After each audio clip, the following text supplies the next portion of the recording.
Imagine exactly 1,100 soldiers in a European field, convincing an enemy command that 30,000 heavily armed men are rolling toward them. They pulled this off without a single real artillery piece. Instead, they used inflatable rubber, massive audio speakers, and carefully constructed three-dimensional lies. Military recruiters didn't fill this unit with career infantrymen or tacticians. They scouted out art schools and ad agencies, pulling in young men who spent their weekends painting canvases and sketching dresses. Without firing a shot, these recruits navigated some of the deadliest combat zones in World War II, fighting the German army with nothing heavier than a paintbrush. In early 1944, the U.S. Army activated a deeply classified unit under the deliberately boring name of the 23rd Headquarters Special Troops. Inside that unit was a young Pratt Institute art student named Ellsworth Kelly, who would eventually become a towering figure in American modern art. A few tents away sat Bill Blass. Long before building a global fashion empire, he was a young soldier sketching designs for 93-pound inflatable tanks. The same meticulous eye for detail that later dressed first ladies was first put to work fabricating fake military assets in the mud. The unit was packed with architects, set designers, and sound engineers, creating an average IQ near 119.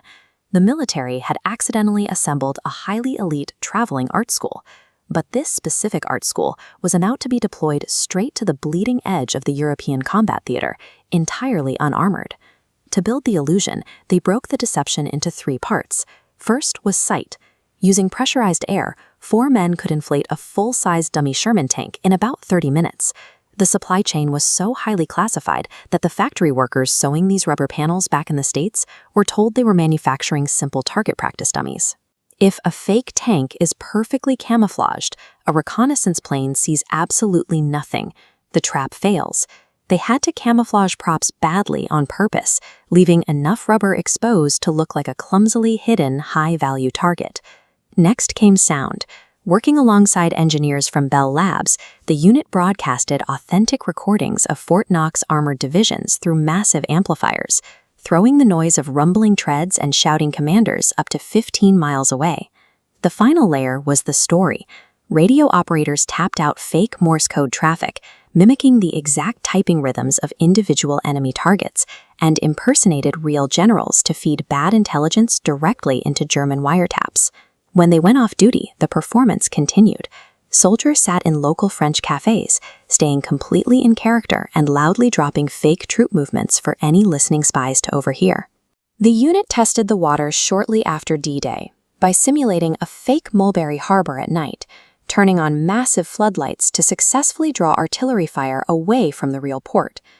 They scaled up at the Siege of Brest, layering the rubber tanks, the sonic blasts, and the radio chatter simultaneously, inflating their apparent size to force the German garrison into a surrender. This operation revealed the deadly math of their job. If you successfully convince the enemy that your rubber tanks are a genuine threat, they will shell your position with real, high-explosive shells. That risk was constant across the more than 20 major operations they staged throughout Europe. Several of these artists were wounded, and 3 killed in action, dying to sell a lie. The entire machine peaked in March 1945 with Operation Viersen. Using over 600 fake vehicles, sonic trucks, and intense radio spoofing, they convinced the German command that 40,000 men were crossing the Rhine River, 10 miles away from the actual invasion point. The real crossing met almost zero resistance. By the close of the war, a small group of art students was effectively steering the movement of massive armies across the Western Front. As soon as the fighting stopped, the military issued a blunt order. The soldiers gathered their inflatable tanks and trucks, piled them in fields, and burned the evidence to ash. Then came a strict, multi-decade gag order. As these men transitioned back into civilian life, they were forbidden from telling anyone, even their spouses, what they had done to win the war. The true nature of the 23rd Headquarters Special Troops remained completely classified until 1996. Many of the unit's veterans took the secret to their graves, passing away long before they could receive any public acknowledgement. For 50 years, they carried the psychological weight of executing one of the most effective tactical deceptions in modern history, entirely alone. Military historians now estimate that the Ghost Army's diversions saved between 15,000 and 30,000 American lives by pulling enemy fire away from vulnerable positions. The wait for recognition ended in 2022, 78 years after they deployed, when surviving veterans and their families were finally awarded the Congressional Gold Medal. If you had to construct a military force entirely out of illusion, which tool would you rely on most? Sight, sound, or story? Let me know your strategy down in the comments.